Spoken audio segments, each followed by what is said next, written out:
Want to be able to lift heavy and also run fast and feel like you can do anything that comes your way? Hybrid training is the way to go. And in this video, I'm going to break down exactly how to combine both lifting and running, avoid the common mistakes, and to help you reach your full potential without getting injured and keeping training fun. By the end of this video, I'm going to show you 3 things: how to structure your hybrid training format, how to actually get fast while keeping your strength, and why hybrid training is the best way to go for both health and for performance. This video is going to be packed with value to help you become a better hybrid athlete. So if you're new around here, go ahead and smash that subscribe button.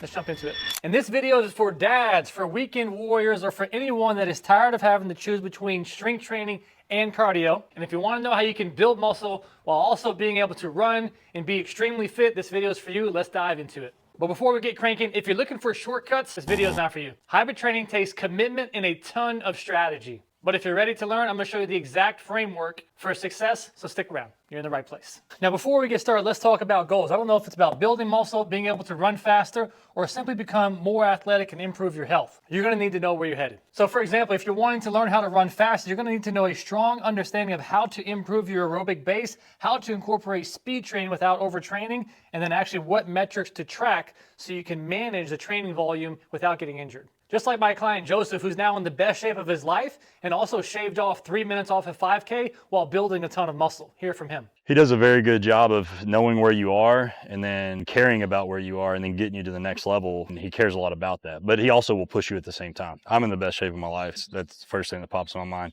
But let's be real. When we're talking about hybrid training, the principles are great. We want to be able to get stronger and to have a strong cardiovascular system. That's good for health in general. But most people approach hybrid training the wrong way. Now, most people either overtrain or they burn out and they don't know how to structure your week, so it leads to frustration and you're not exactly sure what to do. My system is designed to help you prioritize strength training and running while keeping you injury-free so you can stay consistent with your training. Now, most hybrid athletes fail because they don't know how to structure their run programs effectively for long-term. They focus too much on training volume and don't prioritize running recovery. And they skip speed work, which is the key to running faster. Just like our client Alex, before he started, he was doing every single run as hard as he could, and he couldn't figure out why he couldn't get any faster and how he kept plateauing. Once he incorporated recovery runs and structured speed training, his endurance went through the roof, and now he's running way faster. And he's not dreading every single run. So let's go over the different pillars on how to become a hybrid athlete. We're going to talk about aerobic capacity, strength, speed, recovery, tracking, and nutrition.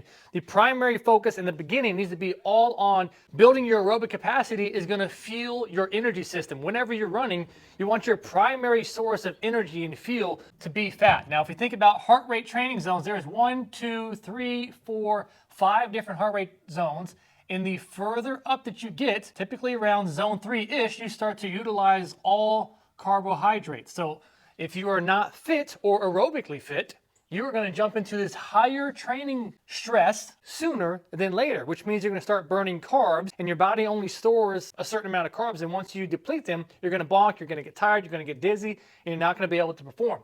The stronger your aerobic capacity is, you can delay this process. You can delay your heart rate fatigue so you can utilize fat more often. The way you do this is by spending 80% of your training in zone 2. And the way you figure out your zone 2 is 180 minus your age is going to give you a rough estimate depending on your fitness level, plus or 5 based on your fitness level. Now, if you're extremely aerobically not fit, this is going to be a very slow pace, but it is very important. What I'm getting at is some people that might mean literally walking in order to be in a zone 2. Walking then progresses into maybe wearing a ruck. Maybe you're walking on a slight incline. If you're on a treadmill, you put on a ruck to have a little bit more stress to increase your heart rate so you can actually get into zone 2. Some people just have to do a little shuffle before they can get into running. When we talk about being hybrid, we're not only wanting to run faster, but we also want to get strong and build muscle. Depending on if your focus is on strength or building muscle, that training looks a little bit different, but typically it's between 3 to 4 days. You want to focus on compound lifts, and if your focus is to build muscle, we need every single rep to focus on 2 to 6 seconds per rep. That's going to be a lot of time under tension so you can stress the tissues so you can actually have a progressive overload format that'll help you build muscle and stay strong. But in reality, hybrid training, strength work can be whatever you want. You can do Olympic lifting and run. It's just whatever your goals are. My focus right now is building muscle, staying lean. But let's talk about how to actually get faster, because so many people that are in this hybrid world plateau because of a lack of aerobic capacity, and they don't know how to incorporate speed training. Because let's be real, guys, if you just go out and you run at zone 2 the entire time, you're going to be slow. And if you never train running fast, you will not get faster. There's 2 types of speed work that you want to be focusing on. One that's improving your VO2 max. That's really challenging. That's running fast. That's with short rest break times, and you're challenging your VO2 max. An example of that might be running 3 minutes at a zone 4 heart rate, 2 minutes at a zone 2 heart rate, repeating 5 times. So super high threshold in a recovery zone, repeating. That's an example of a VO2 max workout. A threshold workout can be looked at as a tempo workout. That might mean doing 10 minutes at a zone 2, 20 minutes at a zone 4, and then 10 minutes at a zone 2. This threshold work is a lot more time under tension, if you will, as compared to getting these little hot nuggets. Since you have a shorter duration, you'll be able to run faster, and here you're working on threshold of maintaining a stronger pace for a longer period of time. Here's how to map out what a week might look like. On day 1, we might have a speed session, a VO2 max session. Since that is very demanding, you want the next day to be a recovery training session, pure zone 2 work, going back into a tempo work, followed by a recovery session, zone 2. And then day 5, you can couple in a long run, all zone 2 work. And then at the end of that, you can throw in some surges where you're working on some strides, getting into zone 4 for getting into a fast stride for 20 seconds and then finishing back out for another 6 minutes or so at a zone 2 pace. And you can kind of flush that out for a couple of reps there. And before jumping into recovery, I actually want to give you a little bit of a framework of what training and what your goals might look like. So if you're wanting to get into running, I would start off with training for a 10K, but depending on where you're at with your fitness, the periodization or the length of time of the training program has to vary, because you can't just go like this in training. We're going to talk about this in recovery work. We have to be able to monitor your training volume by only increasing 10% each week. And if you do that, or if you don't listen to this rule, you're going to end up injured, you're going to end up overtraining, hurt, Achilles tendon, your calf and your hip and your back is going to be all messed up. So here's what I'm talking about. And the reason why I like this distance first is because it makes you get used to running longer distances and building your aerobic base. Depending on your fitness level, you might have a program that's 8 weeks, you might have one that's 20 weeks, but we have to be able to monitor that periodization, and it's going to strengthen your tendons. Your tendons and your ligaments are an extremely important part of this process of getting stronger. When we build this base first, then we can focus on getting faster and running faster. So most people want to jump straight to this half marathon, but I like this approach because it builds the base. Then we focus on the 5K training, which focuses a little bit more on building speed and capacity.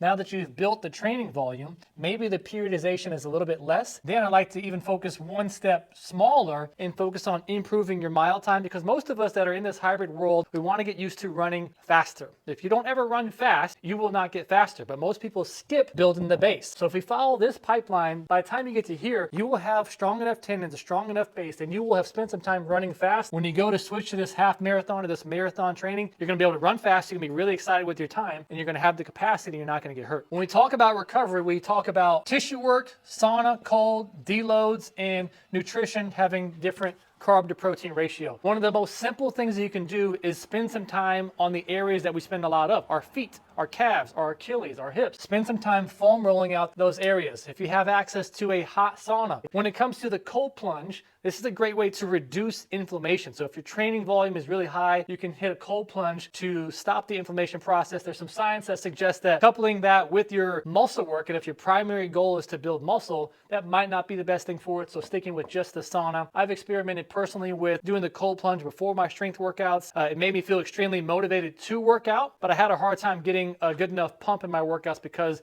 all the blood was so restricted. So right now I'm just sticking to sauna or hot shower, hot bath, what do you have available. Also the importance of having the deload weeks that we talked about. We want to be able to increase by 10% each week, but every 4 weeks we actually need to cut down and then go back and then cut down and then go back. This allows our body enough time to recover so we can keep training hard. Some key things to keep note of when we're talking about all this is keeping track of your mileage, keeping track of your weekly and your monthly mileage, writing down all this data. So when you are getting more fit, and let's say if we ran for 20 minutes, a time trial, and you ran 2 miles. So as you get more fit, you'll be able to run further. So just tracking simple things like that, tracking your PRs, tracking how you feel in a zone 2. And one of the simplest things you can do also too, which is a huge priority with this type of training, is mastering your pre and your post workout nutrition.